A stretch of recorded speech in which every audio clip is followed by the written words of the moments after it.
جو جزو رسالت مآب ہیں ان کو یاد تھی، اور ہمیں اور آپ کو بھی یاد ہے۔ کون سا واقعہ؟ اشارہ کرتے ہوئے، جب یہ نجران کے عیسائی علماء آئے تھے مدینہ منورہ، اور ایک کانسیپٹ ان کے ذہن میں تھا کہ وہ تاجدار مدینہ، تاج دار مدینہ یعنی مدینے کا بادشاہ، تو بادشاہ کا مطلب ہے صاحب تخت و تاج۔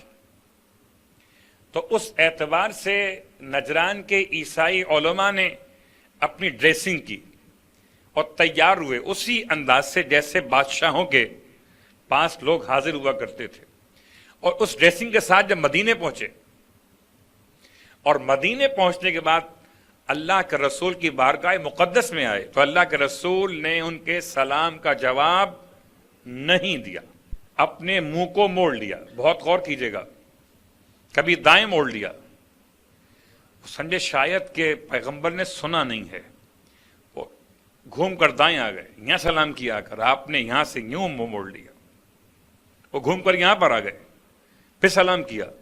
جیسے اللہ کے رسول کی نگاہوں میں یہ افراد ناقابل سلام تھے، ایسے سیدہ کی نگاہ میں یہ دو افراد ناقابل سلام تھے۔ سنت رسول پہ عمل کیا، سیدہ نے جو کچھ کیا، کسی کو معاف نہیں کیا، کسی کے سلام کا جواب نہیں دیا، تو سنت رسول پر عمل کیا، حرف بحرف۔ قسم بخدا ممکن نہیں ہے کہ سنت رسول اور ہو، سنت فاطمہ اور۔ صلوات پڑھے محمد و آل محمد، ممکن نہیں۔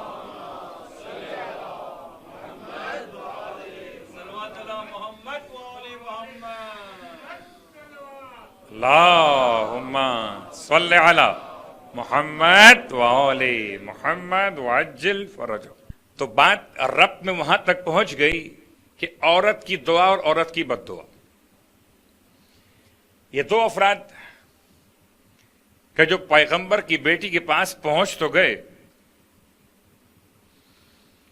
اور سلام بھی کرتے، لیکن شہزادی نے سلام کا جواب نہیں دیا، اور پھر خاص جملہ جب یہ کہتے ہیں کہ ہم آئے ہیں معاذرت کے لیے، جہاں تک روایت میں نے پڑھی ہے کہ الفاظ معاذرت کے انہوں نے استعمال نہیں کیے۔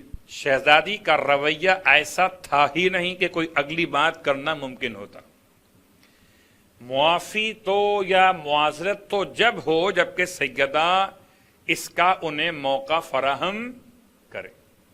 جب سلام کا جواب ہی نہیں دیا، بہت غور کیجئے گا، جب سیدہ کا رویہ ایسا ہو تو رویہ علی ابن ابی طالب کیا ایسا ہو سکتا ہے کہ جیسا یہ سمجھتے ہیں مولا اور ان افراد کے بارے میں۔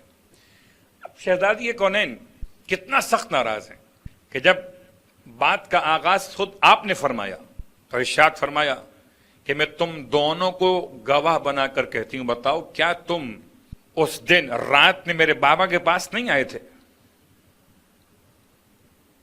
کہا جی آئے تھے۔ کیا تمہیں یاد نہیں ہے کہ میرے بابا نے کیا فرمایا تھا؟ فاطمہ تو بضعۃ منی فمن آذاہا فقط آذانی۔ کیا تمہیں یاد نہیں ہے؟ شہزادی کونین کا کلمہ حق کہنا، دربار میں الگ، بستر پہ الگ، دربار کا ماحول الگ، گھر کا ماحول الگ۔ کیا تمہیں یاد نہیں ہے کہ تم دونوں آئے تھے؟ رات کا وقت تھا، میرے بابا کے پاس آئے تھے۔ جی یاد ہے۔ اور کیا یہ یاد نہیں ہے کہ بابا نے فرمایا تھا فاطمہ میرا ٹکڑا ہیں؟ قسم بخدا فضائل کے باب تو بہت زیادہ ہیں، ٹکڑے بدن نہیں، ٹکڑے وجود ختمی مرتبت، وجود اور ہے بدن اور ہے۔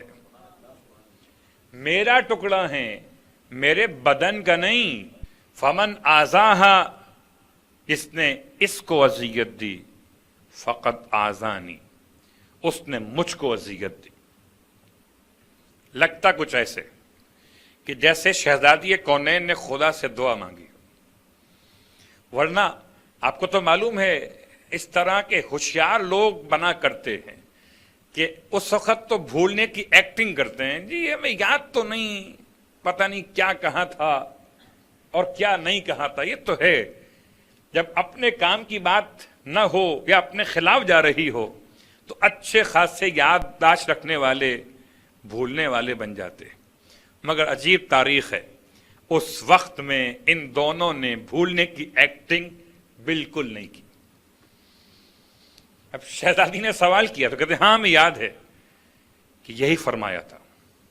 جیسے ہی ان دونوں افراد نے قبول کیا، عجیب جملہ ہے، میں نے کیوں کہا کہ شہزادی نے دعا مانگی ہوگی، کہ شہزادی نے شکر خدا ادا کیا. جیسے ہی ان دونوں نے قبول کیا کہ ہاں ہمیں یاد ہے یہ جملے پیغمبر نے ارشاد فرمائے تھے، تو فرمایا شکر خدا، سپاس گزاری خدا کہ تمہیں یاد ہے. تو اب سب کو گواہ بنا کر کہتی، جتنے لوگ یہاں موجود، آپ فرماتے کہ میں تم دونوں سے ناراض جا رہی ہوں،